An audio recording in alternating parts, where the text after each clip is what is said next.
여러분 안녕하세요. 급식 경영 및 마케팅 전략 오늘 4주차 시간입니다.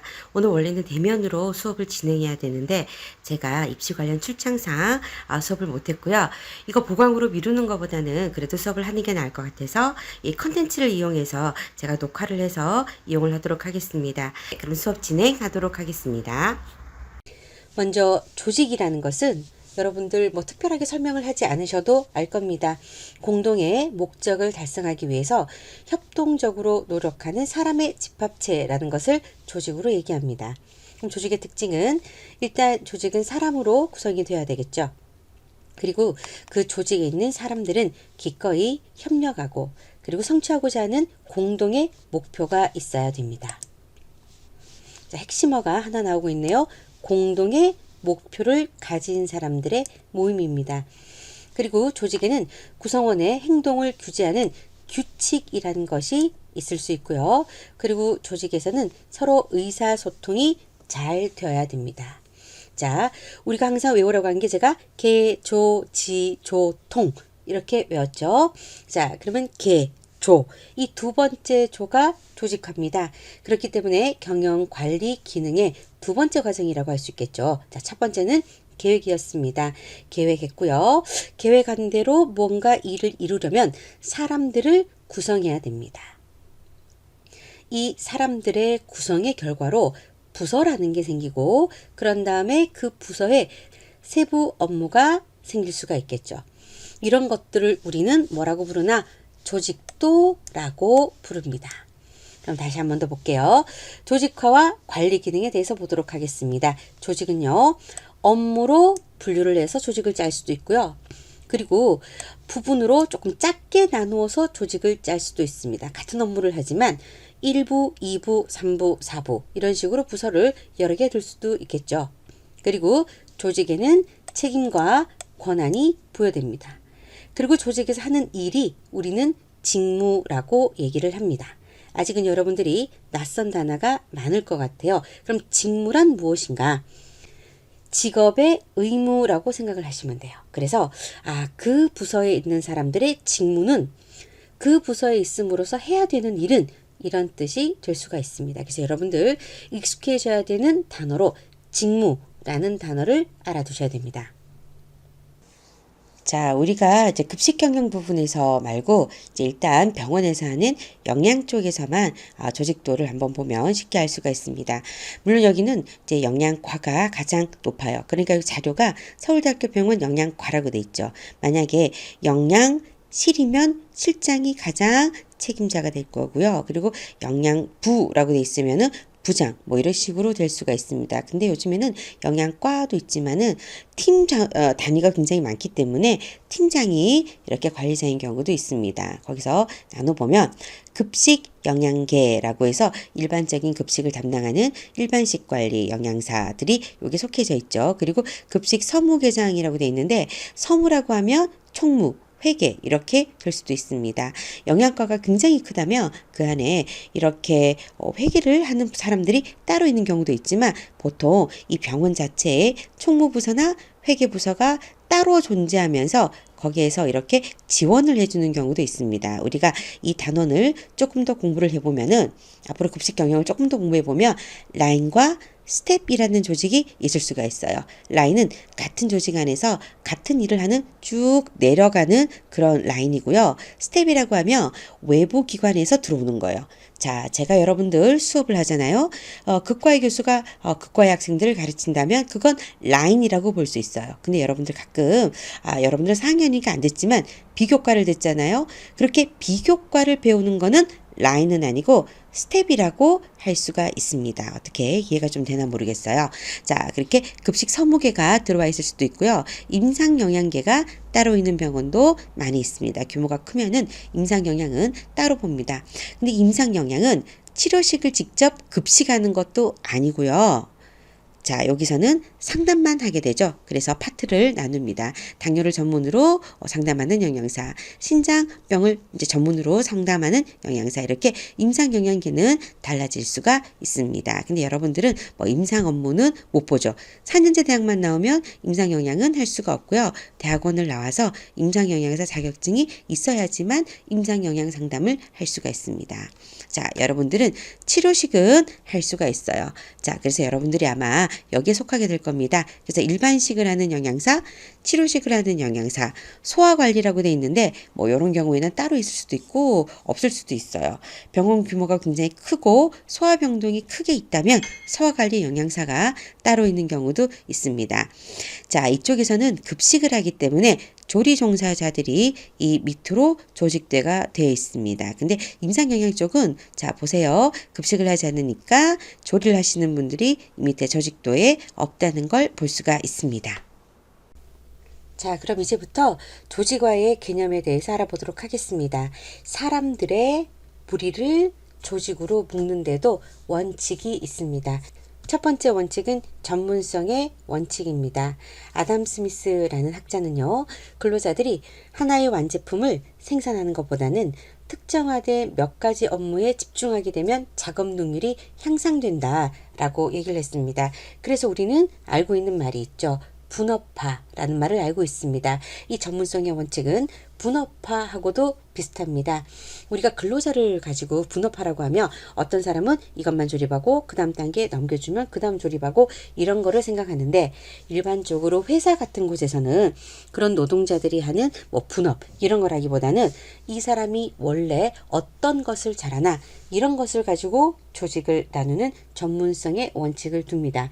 만약에 여러분들이 호텔 조리 내지는 식품외식 산업을 전공한 학생들은 굉장히 조리에 능합니다. 그래서 여러분들이 아까 봤던 것처럼 뭐 프랜차이즈 업체에 회사에 들어갔어요. 그 들어가서 여러분들은 아 내가 조리를 좀 하니까 제품 개발부에 가겠구나 라고 생각을 했는데 영업부로 보내는 거예요.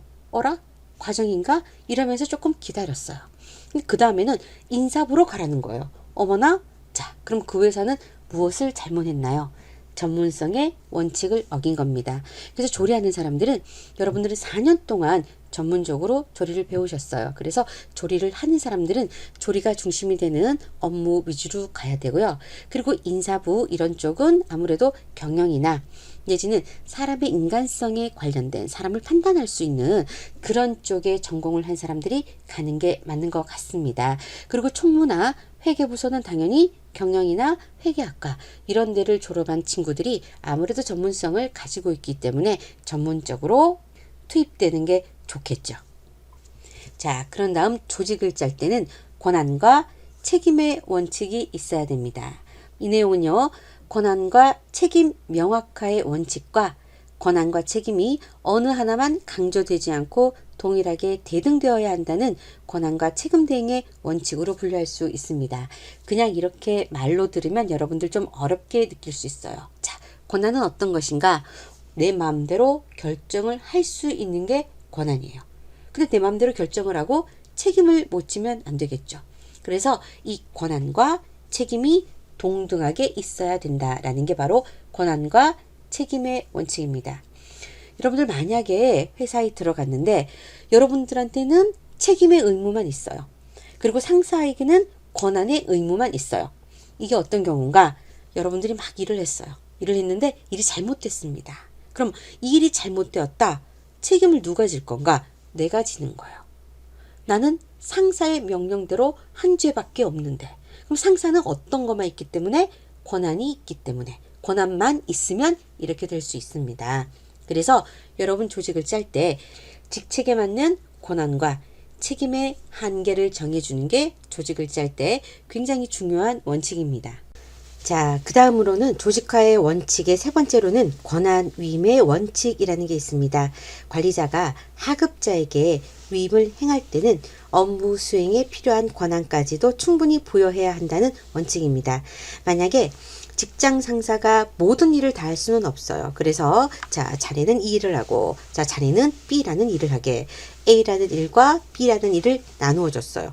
근데 권한이 위임되지 않으면 A라는 일을 처리하다가 이거 내가 이렇게 해도 되나? 라고 해서 상사에게 또 물어봐야 되겠죠.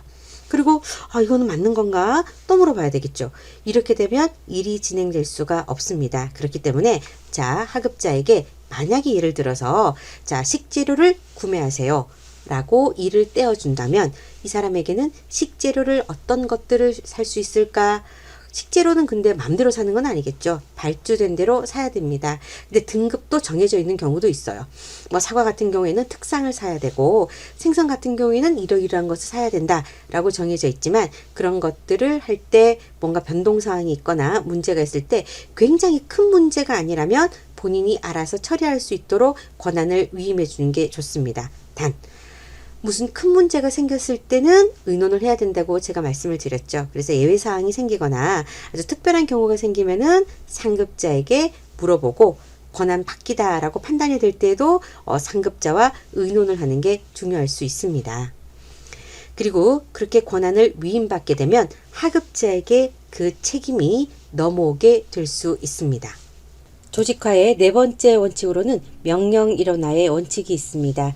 명령 일원화의 원칙은 명령이 1원 하나로 내려와야 된다라는 법칙이고요. 한 사람의 하위자는 항상 한 사람의 직속 상위자로부터 명령 지시를 받아야 한다는 원칙입니다. 만약 한 사람의 직원이 있는데 상사 여러 명이서 이렇게 처리하세요. 저렇게 처리하세요. 이렇게 하는 게 어떨까요? 라고 여러 명으로부터 명령 지시를 받아야 된다면 하위자는 일을 제대로 할 수가 없을 겁니다. 그래서 명령 일원화의 원칙이 있어야 되고요. 그런 다음에 다섯 번째 법칙으로는 감독 범위 적정화의 원칙이라는 게 있습니다. 능률적으로 감독을 하기 위해서는 한 사람의 관리자가 직접 통제하는 하위자의 수가 적정하게 제한되어야 한다는 원칙입니다. 여러분께서도 어떤 조직을 짜거나 조를 짤 때 만약에 조가 한 5명 정도가 되면 조장 1명 그리고 조원 4명 이렇게 해서 아마 감독이라고 이 사람을 봤을 때 감독 범위가 적정하다라고 느낄 수 있을 겁니다. 근데 한 조원이 15명이라고 가정을 해보겠습니다. 그러면 한 조로는 너무 많다. 조원이 14명이나 되고 감독을 하는 조장은 1명밖에 되지 않는다는 것에 굉장히 적정하지 않다라고 느낄 겁니다. 이게 바로 감독 범위 적정화의 원칙입니다. 그렇지만 이 감독 범위 적정화의 원칙에 의한 관리의 한계가 밑에 직원이 10명 이하라야 된다. 5명 이하라야 된다. 이런 원칙은 없습니다. 조직의 특성에 따라서 10명 정도가 적당할 수도 있고요. 그리고 20명 정도가 적당할 수도 있기 때문에 그런 것은 조직의 특성에 따라서 조금 다르게 지어집니다. 자, 여러분의 분야에서 얘기를 하자면 조리사들을 감독하는 경우에는 여러분 조리사를 담당하는 감독은 몇 명 정도가 적당할 것 같나요? 제가 생각하기에는 7명에서 10명 이내가 적절할 것 같습니다.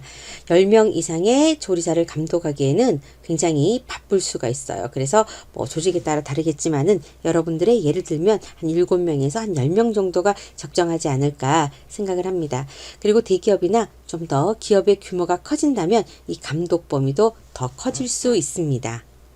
자, 여섯 번째 조직화의 원칙으로는 계층 단축화의 원칙이 있습니다. 조직의 효율을 높이기 위해서는 조직의 계층이 가능한 적게 해야 된다라는 원칙일 수 있습니다. 만약에 사원 1이라는 사람이 있다고 볼게요. 이 사람이 어떤 일을 하기 위해서 결제를 받아야 된다고 한번 가정을 해봅시다. 1이라는 사람 위에 2가 있고요. 2 위에 3이 있고 이렇게 해서 대표이사까지 결제를 받아야 되는데 15단계가 있다고 하면 아마 이 결제 다 받고 명령이 다시 내려올 때까지는 너무 시간이 많이 걸릴 것 같습니다. 그래서 이 정도는 아니고 우리가 결제란 이렇게 볼 수 있을 거예요. 자, 누가 일을 기한을 낸 사람이 사인을 하겠죠. 그럼 보통 이 칸은 몇 칸 정도가 적당한가? 3개에서 4개, 정말 많아도 5개 정도가 적정합니다. 5개는 적정한 게 아니죠. 3개에서 4개가 적정하다. 원래는 엄청 이 중간에 여러 사람이 있을 수 있겠지만 약간 건너뛸 수도 있어요. 그래서 조직의 효율을 높이기 위해서는 계층을 단축해야 된다라는 게 계층 단축화의 원칙입니다. 자, 그리고 조직을 짜는 데 있어서 라인과 스텝이라는 단어를 여러분들이 알아두셔야 됩니다. 그럼 라인은 어떤 것인가? 뭐 라인 탄다 이런 데서 들어보셨을 거예요. 일직선을 얘기하는 라인입니다. 그럼 스텝은 어떤 말인가?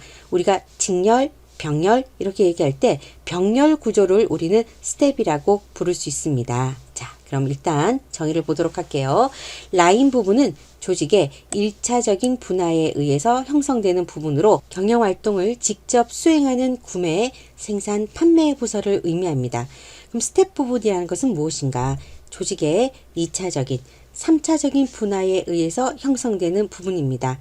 그리고 이 스텝 조직은 라인의 직접적인 명령 권한은 없고요. 조언과 권고를 행하는 기획, 인사, 총무, 마케팅 등의 관리 부서를 얘기합니다. 자, 참고 내용이 나오고 있는데요.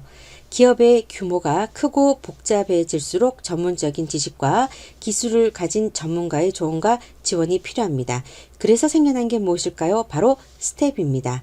만약에 어떤 회사에서 A라는 제품을 만들고 있습니다. 오로지 이 제품을 만들기 위해서 재료를 구매하고 A라는 제품을 만들고 그리고 A라는 제품을 판매하는 부서, 이런 부서는 라인 조직이라고 할 수 있겠죠.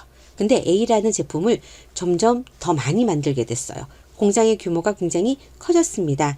그래서 A라는 제품을 어떻게 하면 좀 잘 팔 수 있을까 기획하는 곳, 그리고 A라는 조직에 사람을 공급하게 되는 인사부, 그리고 A라는 조직이 직접 돈을 관리하지 못하니까 총무부서가 또 생길 수가 있겠죠. 그리고 마케팅을 펼치는 이런 부서들은 우리는 스텝 조직이라고 부를 수 있습니다. 그럼 만약에 여러분들 전공으로 예를 들어서 설명해 보도록 하겠습니다. 식음료부예요. 식음료부에서 음식을 만들기 위해서 직접적으로 재료를 구매하고 음식을 만들고 그리고 서빙을 하고, 이런 부분은 라인 조직이라고 할 수 있겠죠. 근데 여러분들께서도 새로운 사람을 뽑을 때는 직접 면접을 보지는 않습니다. 인사부를 통해서 새로운 신입사원을 받겠죠. 그리고 여러분들이 어떻게 근무를 하나, 근무 평점도 인사부에서 아마 책정을 하게 될 겁니다. 그러면 이 인사부는 스텝 조직이 될 수 있습니다. 그리고 어느 날 상위로부터 이런 내용이 올 수 있죠. 자, 이제 봄이다. 딸기 페스티벌을 한번 해보자. 딸기 페스티벌을 중심으로 마케팅을 펼친대 라고 얘기합니다. 그럼 그 마케팅 부서는 바로 스텝 조직이 될 수 있습니다. 근데 만약에 이 딸기 페스티벌이 잘 될 거라고 생각하고 시행을 했는데 잘 안 됐어요. 오히려 고객이 더 줄었습니다. 이럴 때는 경영자는 식음료부가 이걸 잘못한 건지, 아니면은 이 기획 자체가 잘못된 건지, 그래서 마케팅이 잘못된 건지, 그런 것들에 대해서 책임 소재를 명확하게 할 필요가 있습니다. 그래서 다시 조언으로 돌아가 볼게요. 자, 경영자는 업무 수행의 결과에 대해서 스텝으로부터 통제를 받을 필요가 있다라고 합니다. 이게 무슨 말인가? 자, 라인 조직에서 일은 열심히 합니다. 계속 생산하고 판매하고 이건 할 수 있어요. 이 결과가 뭔가 잘못됐다면 이걸 어떻게 고치지? 이 라인 안에서 해결하는 게 아니고 스텝이 보고 있다가 기획부나 이런 곳이 되겠죠? 우리가 보니까 이거 잘못된 것 같더라. 이거 한번 고쳐보지 않을래? 라고 조언과 권고를 할 수 있습니다. 이렇게 통제가 될 수 있다라는 얘기고요. 그리고 경영자가 개인적인 책임 소재를 분명하게 하기 위해서는 라인과 스텝의 관계를 명확하게 구분할 필요가 있다라고 되어 있습니다. 여기서 얘기하는 경영자는 여러분들이 생각하는 CEO가 아니고 부서를 경영하는 사람, 그리고 이 조직을 대표하는 사람을 얘기할 수가 있습니다. 그래서 내가 생산부를 관리하고 있지만 이 생산부에 대한 이 결과에 대한 통제는 스텝으로부터 받는다, 이렇게 볼 수가 있겠죠. 그리고 조직을 나눌 때는 이렇게 나눌 수가 있습니다. 직능에 의한 부문화, 그리고 지역에 의한 부문화, 그리고 제품에 의해서 부문화, 이렇게 나눌 수 있습니다. 직능에 의한 부문화는 여러분들 이렇게 호텔의 조직도를 보면 직능에 의해서 부문화가 되어 있다는 것을 알 수가 있습니다. 자, 식음료부는 같이 있는 것처럼 보이지만 식음료부 밑에 식당과 음료부는 따로 분리가 되어 있습니다. 이런 게 바로 직능에 의한 부문화라고 할 수 있겠죠. 그래서 음료부는 음료부끼리, 그리고 조리부는 조리부끼리, 그리고 연애부는 연애부끼리, 이렇게 직능에 의해서 나뉘어져 있는 것을 볼 수 있습니다. 그리고 프랜차이즈 같은 경우는 지역에 의한 부문화도 가끔은 볼 수가 있습니다. 요즘에는 교통이나 통신이 발달해 있어서 본사에서 모든 걸 관리할 수도 있지만 가끔은 대리점 같은 경우에는 뭐 경기지부 내지는 뭐 경북 무슨 지부 이렇게 나뉘어서 관리를 할 수도 있습니다. 그래서 조직이 굉장히 큰 경우, 전국적으로 조직이 퍼져 있는 경우는 지역에 의해서 부문을 나눌 수도 있습니다. 그리고 제품에 의해서 팀을 나눌 수도 있겠죠. 예를 들면 삼성전자 같은 경우에는 휴대폰 사업부가 따로 있을 거고요. 그리고 백색가전, 생활가전팀이 아마 따로 있을 겁니다. 뭐 산업기계 부분이라든가 이런 식으로 제품에 의해서 구조를 나누어서 부문화를 할 수도 있습니다. 자, 제품에 의한 부문화를 여러분들에게 맞춰서 또 한번 나눠보도록 하겠습니다. 아까 호텔 조직을 봤던 것 같아요. 그게 식음료부와 그리고 연예부로 나누었던 것 같습니다. 식음료부와 연예부는 성격이 매우 다르죠. 호텔 조리를 전공한 사람들은 식음료부에 많이 근무를 합니다. 그죠? 그리고 연예부에 근무한 사람들은 뭐 관광학과나 호텔학과 이런 쪽이 연예부에 근무를 합니다. 그럼 식음료와 연예는 아예 사람들이 하는 일의 성격이 다릅니다. 이렇게 나눠버리면 아예 이건 직능에 의한 부문화가 될 수 있습니다. 근데 우리가 식음료부 안에 보면 자, 조리부와 음료부를 나눌 수 있었어요. 하나 더 나눠볼게요. 베이커리부로. 연예부에 넘어가는 건 아닙니다. 자, 이렇게 나누게 되면 이건 바로 제품에 의한 부문화라고도 할 수가 있겠죠. 왜? 음식과 음료와 그리고 베이커리로 나눴기 때문입니다. 그리고 이 조리 부서에서도 또 제품에 의해서 부문화를 할 수가 있겠죠. 면류를 하는 사람, 그리고 스테이크류 그릴을 담당하는 사람, 이런 식으로 나눠질 수가 있습니다. 음료도 커피를 하는 사람, 그리고 술 종류를 다루는 조주를 하는 사람, 그리고 베이커리 중에서도 빵을 하는 사람, 그리고 제과를 하는 사람, 이렇게 나뉠 수가 있겠죠. 이렇게 제품에 의해서 나눌 수도 있고요. 직능에 의해서도 나눌 수 있습니다. 그리고 이런 것들은 절대적으로 이렇게 나눠야 된다, 이런 법은 없고요. 항상 조직의 성격에 따라서 나눌 수 있습니다. 자, 이번에는 조직화를 하는 과정에서 조직의 권한이 한 곳에 모여 있는지 흩어져 있는지에 대해서 한번 조직을 만들어 보도록 하겠습니다. 집권적 조직이라고 있는데요. 집권적 조직은 아마 여러분들이 단어 뜻만 알아도 아실 것 같아요. 정책이나 계획, 관리가 이 모든 명령이 한 곳에서 나오는 게 바로 집권적 조직이라고 할 수 있습니다. 이런 경우는 고객에게 중요한 부분은 제가 줄을 치겠습니다. 표준화된 제품과 서비스를 제공할 수 있습니다. 그리고 최고 경영층이 경영에 많은 경험과 능력을 가지고 있을 때 이것을 하위 계층까지 널리 알려줄 수 있다는 장점이 있습니다. 집권적 조직은 보통 그 회사의 정책을 만들거나 이 정책에 따른 계획을 하거나 관리를 하거나 이런 것들이 모두 다 한 곳에 집중되어 있습니다. 그래서 계속 관리하고 계획 세우고 이런 것들을 한 조직에서 하게 되죠. 그럼 이렇게 명령을 받는 만약에 지사라고 볼게요. A지사, B지사, C지사 지역별로 다 떨어져 있다고 생각을 해보겠습니다. A 지역에 있는 사람들도 똑같은 제품과 서비스를 받을 수 있고 B나 C도 마찬가지라고 할 수 있겠죠. 그리고 분권적 조직이라는 것은 권한이 분산되어 있습니다. 그러므로 하부 관리자가 상부의 명령만 받아서 그대로 하는 게 아니기 때문에 자주성이나 창의성이 증가하고 사기도 높아지고 책임감도 강해질 수가 있습니다. 자, 윗조직에서 아랫조직에 일을 떼주는 거예요. 자, 여기 이 지역은 너네가 알아서 해봐.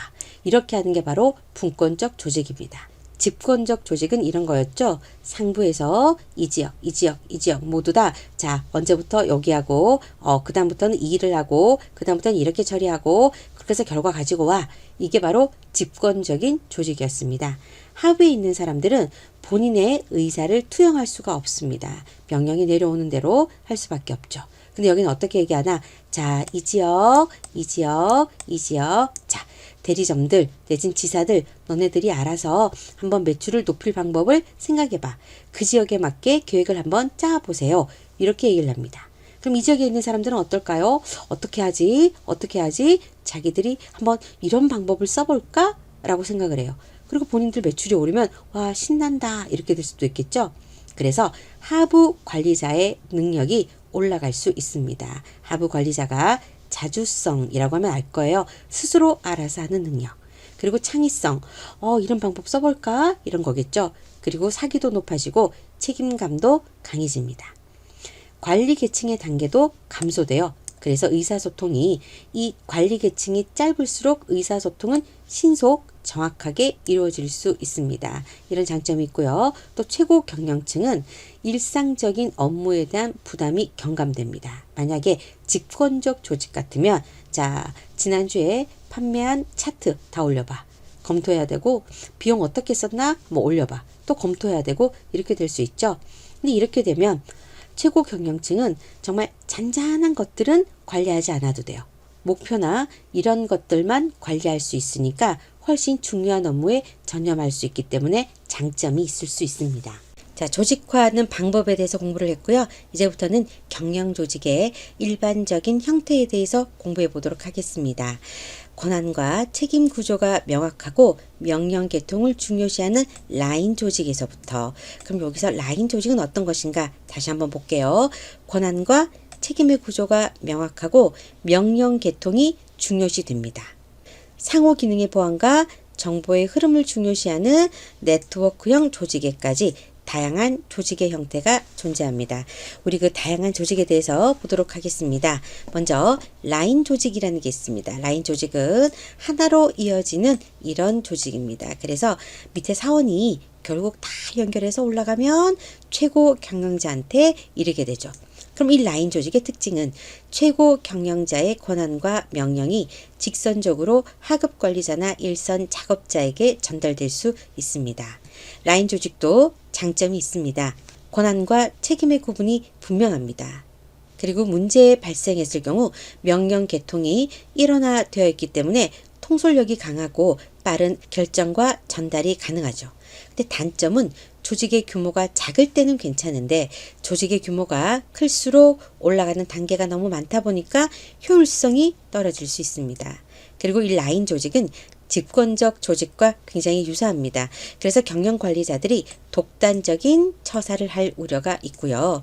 이런 경우 중간 관리자들이 의욕과 창의성을 발휘하기 어렵습니다. 바로 이걸 봤을 때 라인 조직은 집권적인 조직에 가깝다라는 걸 알 수가 있겠죠. 자, 그런 다음에 직능식 조직이라는 게 있습니다. 직능식 조직이라는 건 무엇인가? 자, 관리자가 담당하는 일을 전문화하고 부분마다 다른 관리자가 있다라는 겁니다. 자, 어떤 물건을 만들어요. 어떤 물건을 만드는데 이 물건의 견고성에 관해서는 견고성 전문가가 나타나는 거예요. 아, 그 물건이 안 부서지게 하려면 이렇게 만드세요. 또 어떤 사람은 기능성 담당자래요. 아, 이 물건이 기능을 잘하기 위해서는 이렇게 만드세요. 어떤 사람은 또 디자인 관리자래요. 그래서 이 디자인을 잘하려면 이렇게 만드세요. 그래서 한 사람의 물건을 만들고 있지만 여러 명의 관리자들이 와서 직접적으로 본인들의 전문 분야에 대해서 얘기를 하는 게 바로 직능식 조직이다라고 합니다. 장점은 전문가들이 직능별로 분류하고 있어요. 그러므로 굉장히 전문적인 일을 하거나 이럴 때는 효과적일 수가 있습니다. 그렇지만 자, 한 사람이 이 사람의 얘기도 들어야 되고 이 사람의 얘기도 들어야 되고 이 사람의 얘기도 들어야 되니까 어느 순간 이 두 사람의 얘기가 충돌할 수가 있겠죠. 그럴 경우 조직 내 갈등이 발생할 우려가 크고 뭔가 일이 좀 복잡해질 수 있습니다. 자, 그래서 이 두 가지 조직을 보완한 게 바로 라인과 스텝 조직이라는 게 만들어졌습니다.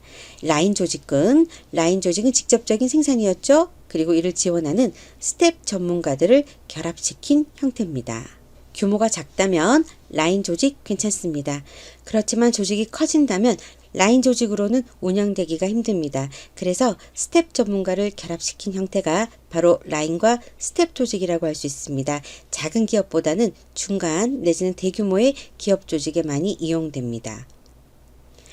이 라인과 스텝 조직 안에서 라인 조직은 명령 계통 일원화의 장점을 여전히 가지고 있고요. 그리고 스텝들은 전문적인 조언, 지식, 경험을 조언하도록 되어 있습니다. 그래서 좀 더 과학적으로 조직의 문제가 해결될 수 있죠. 그리고 모든 것을 해결해야 됐던 라인 경영자의 업무 부담이 줄어들 수 있습니다. 그러나 단점도 있습니다. 라인과 스텝 간의 권한의 혼동으로 인한 갈등이 올 수 있겠죠. 그리고 스텝 부분은 더해서 만들어진 부서이기 때문에 제반 비용이 추가로 더 들 수 있습니다. 그리고 스텝의 조언을 받기 위해서 의사결정과 집행이 늦어질 수 있습니다. 의사결정과 집행이 가장 빠른 조직은 라인 조직이었고요. 전문성이 가장 강한 조직은 직능식 조직이었습니다. 라인과 스텝 조직은 이 두 가지의 장점을 결합한 게 바로 라인과 스텝 조직이었습니다. 가장 전통적인 형식으로는 라인 조직을 볼 수가 있습니다. 그리고 기능별 조직이라고 되어 있는데요. 자, 최고 경영자 밑에 기능별로 총무부, 자금부, 생산부, 영업부 이렇게 나뉘어져 있죠. 그리고 총무부 밑에 보면 총무과가 있고 인사과가 있습니다. 이렇게 총무과에서 라인을 올라가다 보면 바로 최고 경영자로 갑니다. 이런 것들이 바로 라인 조직이고요. 조직을 어떻게 나누었나? 기능별로, 직능별로 나누었습니다. 아주 전문적인 부서가 되겠죠. 그래서 자기가 하는 일, 그 분야의 전문적인 능력을 가진 사람으로 구성이 되고요. 그리고 CEO가 전체 조직 관리를 하기가 굉장히 쉽습니다. 단점으로는 부서 간의 조정이나 커뮤니케이션이 어려워서 서로 부서 간에 갈등이 있을 수 있어요. 왜냐하면 이 작은 부도 본인들은 최고 경영자의 얘기를 듣습니다. 생산부도 그렇죠. 이 부서와 이 부서는 서로 관계를 할 필요가 없습니다. 그러다 보니까 서로 자신들의 주장을 내세우는 그런 경우가 생길 수가 있겠죠. 그래서 외부 환경에 대한 유연성이 부족합니다. 어떤 일이 생겼을 때 최고 경영자를 거치지 않는다면 부서들끼리의 조정이 힘들 수가 있어요. 그리고 개인의 창의성이나 혁신성 발휘가 어려울 수 있습니다. 그리고 여기는 병원 조직인데요. 병원에서도 보통 이렇게 라인 조직으로 조직이 갖추어져 있습니다. 자, 이번에는 라인과 스텝 조직에 대해서 한번 우리가 구조를 보면서 보도록 할게요. 최고 경영자 밑에 역시 같은 부서입니다. 총무부, 자금부, 생산부, 영업부가 있습니다. 근데 이 사람들은 누구의 조언을 받는가? 기획실의 조언을 받고 있죠. 자, 총무부와 자금부가 서로 의논은 하지 않습니다. 누구를 통해서 할까요? 기획실을 통해서 할 수가 있습니다. 그러면 장점으로는 스텝 조직이 경영 전략의 수립과 경영 활동에 필요한 정보의 수집과 분석을 담당해서 조정자 역할이 가능해집니다. 즉, 기획실이 이런 경영 전략의 수립과 경영 활동에 필요한 정보의 수집을 하는 조직이다 라고 할 수 있죠. 단점은 기획실이 이렇게 전부 다 관여를 하다 보면 누구의 책임인지가 명확하지 않을 수가 있습니다. 나중에 총무부는 이렇게 얘기하겠죠. 기획실이 이렇게 하라고 했는데요. 이렇게 얘기할 수도 있고, 기획실은 우리가 얘기한 대로 총무부가 제대로 하지 않았다. 이렇게 해서 갈등이 생길 우려가 있습니다. 라인 조직은 부서와 부서끼리 갈등이 있을 수가 있고요. 라인 스텝 조직은 라인과 스텝끼리의 갈등이 일어날 수 있죠. 자, 라인과 스텝 조직, 이번에는 여러분들과 조금은 거리가 있지만 급식실을 가지고 한번 해봤습니다. 병원이라면 급식 팀장이 있는데 이 사람은 외래 식당과 의료원 급식을 다 관리할 수는 있습니다. 그렇지만 외래 식당과 의료원 급식은 별개겠죠. 그래서 여기끼리는 라인으로 연결되어 있습니다. 자, 파트타임 사원이 이 조리사의 명령을 듣고요. 이 조리원은 조리사의 명령을 듣습니다. 여기는 특식을 담당하고 있었네요. 네, 이렇게 연결이 되는 라인 조직입니다. 스텝은 관리, 구매, 시설을 지원하는 운영 지원팀, 이 팀이 바로 스텝 조직이 될 수 있습니다. 자, 그리고 사업부제 조직이라는 것도 있을 수 있습니다. 예를 들면 본죽, 회사 이름은 본 IBF죠. 거기도 보면 본죽 사업부가 있고요. 본 비빔밥 사업부가 있고 이렇게 각각 사업별로 부서가 나뉘어져 있습니다. 이런 경우는 자, 장점이 제가 말씀드린 대로 죽을 원하는가, 비빔밥을 원하는가, 도시락을 원하는가 거기에 따라서 본 IBF도 나누어져 있다고 말씀을 드렸죠. 시장 세분화가 필요한 상황에 적합합니다. 이 시장 세분화는 제품별로도 할 수 있고요. 지역별 그리고 시장별로도 나눌 수가 있습니다. 장점으로는 굉장히 독자적이고 전문적인 경영이 가능합니다. 단점은 기업 전체 관점에서 개별 사업부를 통제하기는 조금 어려울 수 있습니다. 그리고 자원이 분산되거나 중복 투자가 발생할 수도 있습니다. 이 부서에서도 똑같은 광고를 하고 저 부서에서도 똑같은 마케팅을 펼치고 이렇게 되니까 똑같은 일인데 부서가 나뉘어져서 두 번, 세 번 하는 경우도 생길 수가 있죠. 그리고 사업부별로 결국은 보면 같은 회사인데 사업부별로 지나친 경쟁이 있어서 그 사업부 간에 갈등이 생길 수도 있는 게 바로 사업부제 조직입니다. 그리고 팀형 조직과 프로젝트 조직도 볼 수 있는데요. 이 팀형과 프로젝트 조직은 제가 그림을 보면서 설명을 하는 게 더 쉬울 것 같습니다. 프로젝트 조직이란 가장 핵심어는 바로 일시적이라는 글자입니다. 새로운 제품을 개발하거나 새로운 시장을 개척하거나 일시적으로 발생하는 중요한 문제를 해결하기 위해서 한시적 임무를 위해 기존 조직으로부터 중요한 단어 또 있죠. 근데 나눠져 있네요. 파견 형식으로 필요한 인력을 모으는 게 바로 독립적인 프로젝트 팀이라고 얘기할 수 있습니다. 색깔로 보면 잘 알 수 있습니다. 메뉴 개발팀을 특별하게 만들고자 합니다. 메뉴를 특히 좀 많이 뭐가 도전적으로 만들어야 되나 봐요. 영업팀에서 한 명 오고요. 마케팅팀에서 오고요. 인사팀에서도 오고요. 엔지니어링 팀에서도 왔습니다. 이런 게 무엇인가 바로 프로젝트 팀이라고 할 수 있겠죠. 그리고 여기는 헤스업 태스크 포스 팀이 있다고 합니다. 헤스업은 뭔지 아실 거예요. 굉장히 위생적으로 관리하기 위해서 태스크 포스 팀이라는 거는 특별팀이죠. 그래서 헤스업을 이제 시작하려고 하는 부서인가 봅니다. 그래서 헤스업을 이제 시작하려고 프로젝트 팀을 만들었어요. 그럼 이 프로젝트 팀은 헤스업이 정착되고 나면 그대로 있을까요? 해체가 될까요? 해체되는 팀이죠. 그래서 프로젝트 팀은 일시적입니다. 그래서 일관되게 일을 하기에는 조금 어려울 수 있습니다. 해썹이 정착되고 난 다음에 이거는 왜 이렇게 만들었지? 라고 알아보려면 이 사람들은 이미 해체돼서 자기 부서에 가고 없어요. 그래서 원래 이 계획을 만들었던 헤스업 태스크 포스 팀은 해체되고 없기 때문에 이 책임 소재나 이런 것들을 알아내기가 굉장히 힘들 수 있습니다. 그리고 팀원들은 각각 다른 부서에서 왔습니다. 그래서 통합 관리가 어렵습니다. 매트릭스 조직이라는 것은 원래 같은 전문적인 일을 하는 사람들이 한 부서예요. 근데 이 조직은 어떻게 돼 있나? 이 부서 안에 메뉴 개발부에서도 한 명, 마케팅부에서도 한 명, 영업부에서도 한 명, 인사부에서도 한 명, 이렇게 되는 팀이 여러 개가 있는 게 바로 매트릭스 조직팀입니다. 보면 해썹팀에서도 부서별로 한 명, 한 명, 한 명, 한 명, 한 명, 품질개선팀에서도 부서별로 한 명, 한 명, 한 명, 한 명, 한 명 이렇게 돼 있죠. 이런 것들이 바로 매트릭스 조직입니다. 이런 조직은 아무 조직이나 있는 게 아니고요. 전문성이 극대화된 그런 기관에만 존재하고 있습니다.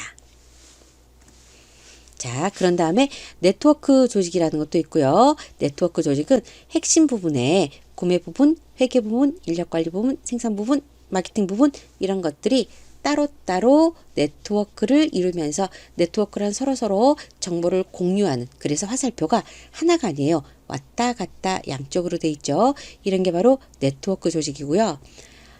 많지는 않습니다. 네트워크 조직은. 팀명 조직이 요즘에 굉장히 일반화된 겁니다. 이 팀명 조직은 왜 만들어졌나? 우리가 라인 조직을 봤을 때 사원 1, 사원 2 이렇게 거쳐서 좀 부장 정도 거쳐서 그런 다음에 CEO까지 갔죠. 연결이 여러 명이 돼 있었어요. 근데 팀형 조직은 무엇인가? 팀장 밑에 전부 다 팀원입니다. 그래서 관리 범위가 넓고요. 그리고 수직으로 의사소통이 굉장히 빠를 수가 있습니다. 그게 바로 팀형 조직입니다. 경영 조직이 요즘에는 새롭게 변한다고 합니다. 어떻게 변하고 있나요? 명령 체계가 단축됩니다. 그래서 만들어진 게 바로 팀형 조직입니다. 관리 범위도 확대됩니다. 그래서 또 팀형 조직이 만들어졌죠. 한 30년 전만 해도 팀장님 이런 직함은 잘 없었습니다. 그냥 과장, 부장, 차장 이런 게 있었죠. 근데 요즘에는 팀장님 굉장히 많잖아요. 왜 그렇게 됐나? 조직이 바뀌었기 때문에 그렇습니다. 그래서 관리 범위가 넓어지고 명령 체계가 단축되는 팀형이 굉장히 많이 생기게 됐고요. 그리고 권한, 위임이 확대됐습니다. 그리고 때로는 붓거나 때로는 짚거나 장단점이 있기 때문에 모두 장점을 취하기 위해서 동시에 추구하는 그런 새로운 변화가 일고 있다고 합니다. 자, 역시 다른 교재에 있던 내용인데 역시 똑같죠. 조직의 구조가 수직적으로 얇아지고 수평적으로 날씬해졌다. 즉 넓게 변했다. 원래는 이런 모양이었는데 화살표 할게요. 이렇게 되었다는 거죠. 이거는 명령계통이 단축되었다. 관리하는 범위는 넓어졌다. 즉 팀형이다. 이걸 의미하고 있습니다. 그리고 요즘의 경영조직은 고객 중심으로 조직을 만들고요. 그리고 지식 기반으로 조직을 강화한다고 합니다. 유비쿼터스 조직과 가상 조직이 확대되었어요. 세계화와 지방화를 동시에 추구하는 경향이 있다고 합니다. 그리고 경영 조직은 공식적인 조직과 회사에서 인정하는 조직이죠. 그리고 비공식 조직으로 나눌 수 있다고 합니다. 비공식 조직은 어떤 건가요? 여러분들도 과에서 보면 어느 고등학교를 나온 모임, 뭐 특별하게 모임은 안 해도 그런 것들 있을 수 있죠. 그런 게 바로 비공식 조직이라고 합니다. 그래서 조직을 나눌 때 업무로 사람을 나눈다거나 이런 것들도 좋겠지만 비공식 조직을 이용해서 이 사람들 간의 유대관계를 가지고 조직을 하는 것도 굉장히 도움이 될 수 있다고 합니다. 자, 열심히 하다 보니까 어느덧 챕터 5를 진도를 다 나갔습니다.